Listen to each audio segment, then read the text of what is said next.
Hey guys, this time we'll be breaking down the way Wayde Van Niekerk broke the 400-meter world record in the Rio Olympics in 2016.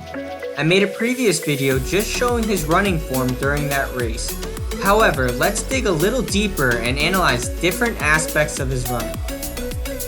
Now, the first thing we will talk about is his breathing. Now, why start with breathing and not the way the arms and the legs move?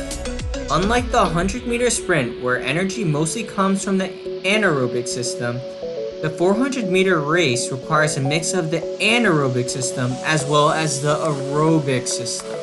Since the aerobic system requires oxygen to function, breath technique is very important in this race. As you can see, Wayde demonstrates quick-paced breathing throughout the race.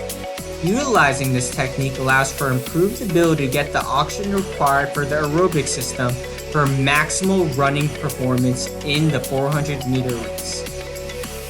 While we are looking at his breathing, let's take a closer look at the positioning of his head. As you can see, he keeps his head stabilized and in a neutral position throughout the entire race, until the end. You can also compare how stable he keeps his head and neck compared to the other sprinters. Keeping his head and neck stabilized during this race prevents energy leakage to maximize energy output for every stride he makes. Now let's take a look at those legs and see how he really maximizes his speed for record-breaking times. People tend to pay more attention to the way the foot moves up and down, but this time, let's take a look at the way it moves side to side.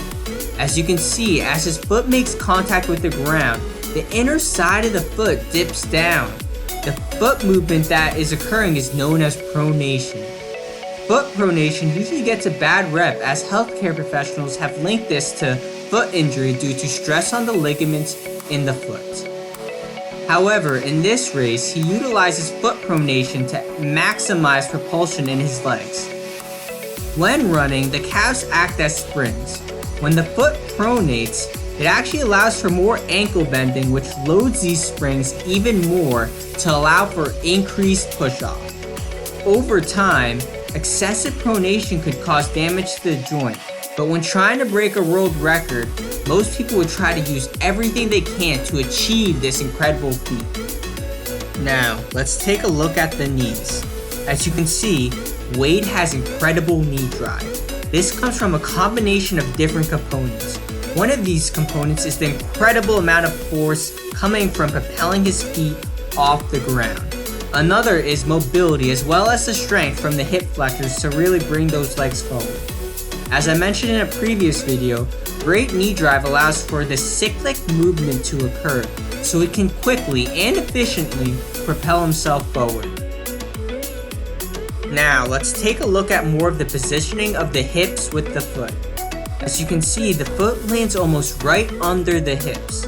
This position allows for an efficient activation of the muscles in the hips to propel him forward for maximal running performance with each stride.